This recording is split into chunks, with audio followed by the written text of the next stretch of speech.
Hello friends, welcome to Edward. Today we are going to discuss calculation of inflation part 2. क्योंकि part 1 में हमने जैसा कि बताया था कि इन्फ्लेशन कैलकुलेट करने के ट्रेडिशनली 3 तरीके होते हैं, ठीक है। WPI, CPI और नेशनल इनकम डिफ्लेटर। तो पहला जो है WPI वो हम इससे पहले वाले लेक्चर में बता चुके हैं, ठीक है। तो दूसरा लेक्चर क्या आता है, CPI, ठीक है, कंज्यूमर प्राइस इंडेक्स, ठीक है। जैसा कि आपको मैंने बताया था कि WPI में कुछ खामियां थी, ठीक है। खामियां यह थी कि WPI में गुड्स को लिया तो जाता था लेकिन सर्विसेज को नहीं लिया जाता था, ठीक है। तो वो एक्चुअल इन्फ्लेशन को कैलकुलेट नहीं कर पाता था, ठीक है। जब 2014 में जब क्या हुआ था, जो फूड्स जो गुड्स आइटम थे उनका जो इन्फ्लेशन बहुत तेजी से बढ़ रहा था और जो WPI जो बास्केट है उसमें कोई ज्यादा अंतर नहीं आ रहा था इन्फ्लेशन का, ठीक है। क्योंकि उसमें वेटेज किसका सबसे ज्यादा था, मैन्युफैक्चरिंग गुड्स का सबसे ज्यादा था, ठीक है। इसलिए इन्फ्लेशन का जो जो फर्क होता है वो उसमें दिख नहीं रहा था। तो रघुराम राजन ने अपने रिकमेंडेशन में क्या कहा था कि 2014 के बाद क्या होगा कि सीपीआई को यूज किया जाएगा। तो 2014 के बाद हमने सीपीआई यूज किया था, ठीक है। तो सीपीआई क्या कैलकुलेट करता है, इन्फ्लेशन को रिटेल लेवल पे, ठीक है। किसमें कैलकुलेट करता है, रिटेल लेवल यानी खुदरा बाजार पे, ठीक है। तो इसमें क्या होती है, दोनों चीजें ली जाती है, गुड्स भी ली जाती है और सर्विसेज भी ली जाती है, ठीक है। मतलब सारे गुड्स और सर्विसेज तो नहीं लिए जाते हैं लेकिन कुछ जो आइटम्स होते हैं, गुड्स और एसेंशियल सर्विसेज जो होती है उस बास्केट में रहती है, उनका इन्फ्लेशन कैलकुलेट करते हैं, ठीक है। तो इसमें क्या है, डाइवर्सिटी इन प्राइस। इसमें क्या था कि जो कंज्यूमर प्राइस यानी रिटेल लेवल पे हर प्राइस में डाइवर्सिटी बहुत ज्यादा है, ठीक है। प्राइस में डाइवर्सिटी बहुत ज्यादा होने के कारण कि इसको कैलकुलेट करना थोड़ा सा डिफिकल्ट होता है, ठीक है। लेकिन फिर भी हमने क्या किया, सीपीआई को यूज किया, ठीक है। हमने सीपीआई को यूज किया। तो सीपीआई को इनिशियली कुछ इंडेक्स में बांटा गया, 4 इंडेक्सेस में बांटे गए थे, ठीक है। सोसाइटी को देख के, ठीक है, कि सेक्शन ऑफ द सोसाइटी कैसे हैं, कंज्यूमर कैसे हैं, ठीक है। तो जैसे कि पहला क्या था सीपीआई फॉर इंडस्ट्रियल वर्कर, ठीक है। औद्योगिक क्षेत्र में जो काम करते हैं वर्कर, तो उनका एक इंडेक्स बनाया गया, ठीक है। तो इसमें अगर आप देखें, अगर जो महंगाई भत्ता मिलता है और डियरनेस अलाउंस मिलते हैं, ठीक है, तो ये इसी को बेसिस मान के जो महंगाई भत्ता बढ़ाया जाता है, ठीक है। तो सीपीआई फॉर इंडस्ट्रियल वर्कर, ठीक है। दूसरा क्या होता है, सीपीआई फॉर रूरल लेबरर, ठीक है, सीपीआई फॉर रूरल लेबरर। तीसरा क्या होता है, agriculture labourer, CPI for agriculture labourer. और चौथा क्या है, CPI for urban non manual employ, मतलब कि मैनुअली जो काम नहीं करते हैं, ठीक है। जैसे हम जो है मैनुअली उतना काम नहीं करते हैं, क्लर्क हुए, ठीक है, टीचर्स हुए, ठीक है, डॉक्टर्स हुए, ठीक है, इनको करने के लिए मतलब डिफरेंट डिफरेंट सोसाइटी का कंजप्शन हम देख रहे हैं यहाँ से, ठीक है। चारों बनाया गया, ठीक है। जिसमें जो पहला और तीसरा जो है वो कौन जारी करता था, लेबर मिनिस्ट्री, ठीक है। ये कौन जारी करता था, लेबर मिनिस्ट्री। जबकि चौथा जो है CPI for urban non manual employ का वो करता था सीएसओ, ठीक है, सेंट्रल स्टैटिस्टिक ऑफिस, ठीक है।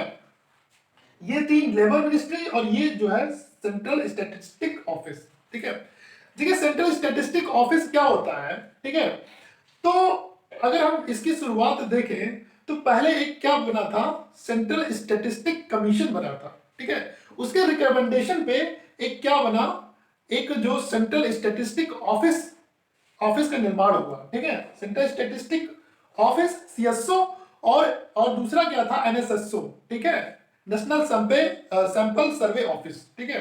तो नेशनल सर्वे सैंपल ऑफिस जो क्या करता है, वो आंकड़े को एकत्रित करता है, ठीक है। और उस आंकड़े को जो एकत्रित करके ये क्या करता है, सीएसओ जो है सेंट्रल स्टैटिस्टिक ऑफिस जो क्या होता है, वो इंडिसेस बनाता है, ठीक है। अच्छा, तो और ये किस मिनिस्ट्री के अंदर है, ministry of statistic and programme implementation के अंदर आते हैं सीएसओ और एनएसएसओ, ठीक है।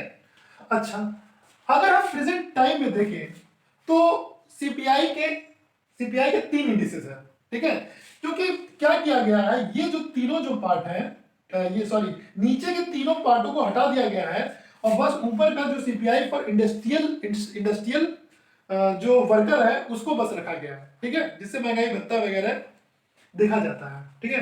तो आज के टाइम में क्या है, सीपीआई फॉर रूरल है, दूसरा क्या है सीपीआई फॉर अर्बन है, CPI for combined all India combined है, ठीक है।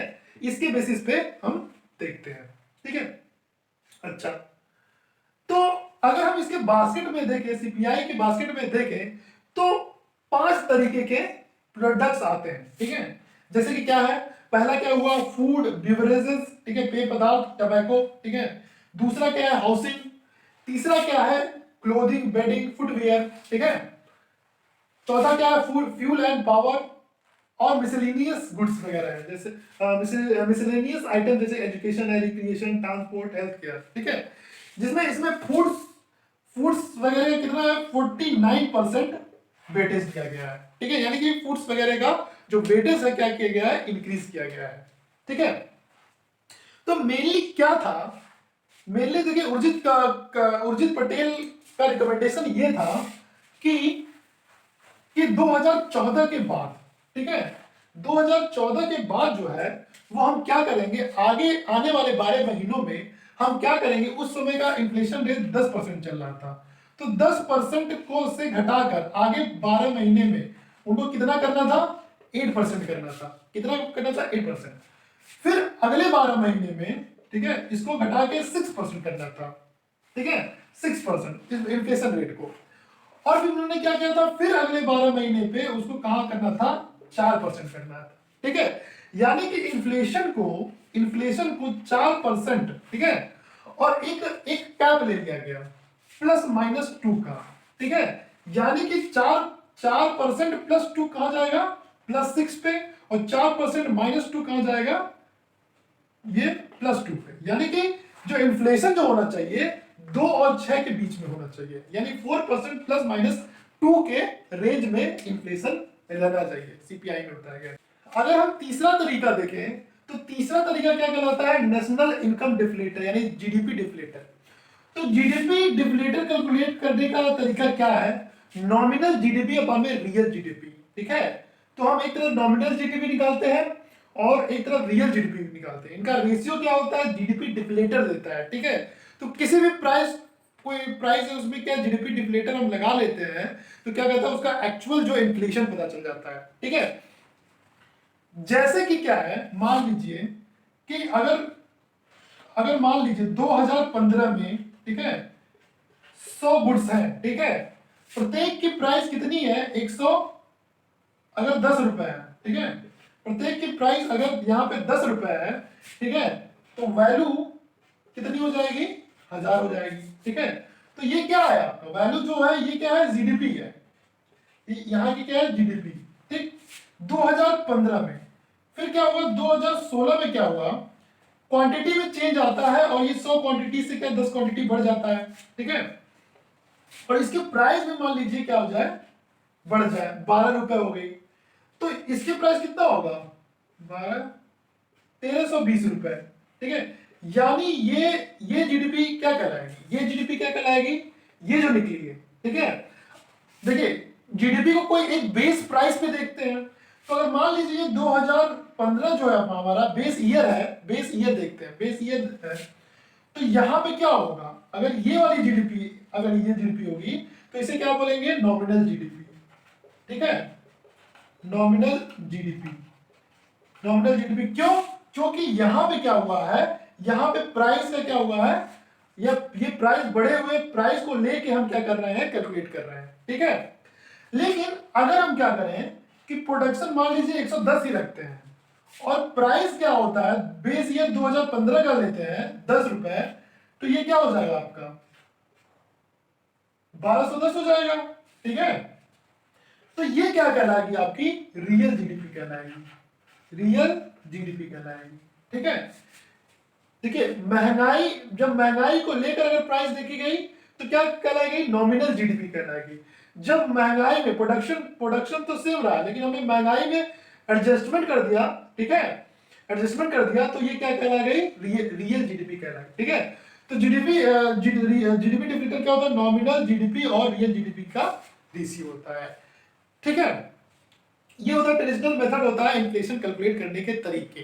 ठीक है, अगर एक और तरीका होता है प्रोड्यूसर प्राइस इंडेक्स। ठीक है, जो जो अभी का तरीका जो किया जाता है एट प्रोडक्शन लेवल पे ही, यानी डिस्ट्रीब्यूशन होने से पहले ही हम इन्फ्लेशन को जो चेक करते हैं, ठीक है, उसे क्या कहते हैं? प्रोड्यूसर प्राइस इंडेक्स बोलते हैं। ठीक है, अच्छा, ठीक है, ओके, थैंक यू।